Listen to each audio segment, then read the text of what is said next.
Which of the following consists of y coordinates of all points that satisfy the system of inequalities?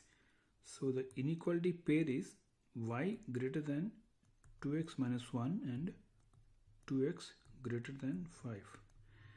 In this particular inequality, the sign of the inequality is on the greater than. That means both are on the same side. So you could technically substitute for 2x as 5 and get the answer straight away, but we would do a more proper way so that it is applicable for inequalities that may not have the signs on the same side. That means one could be greater than and one could be less than. So in order to do that, what we are going to do is, let us try to create the expression 2x minus 1. So from the second one, we can write this as subtracting minus 1 both sides.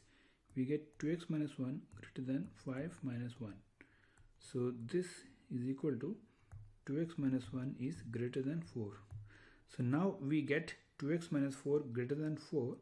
So we can substitute this expression into the first one, which means y is simply becomes greater than 4, and this is the solution for the pair of inequalities that satisfy for y.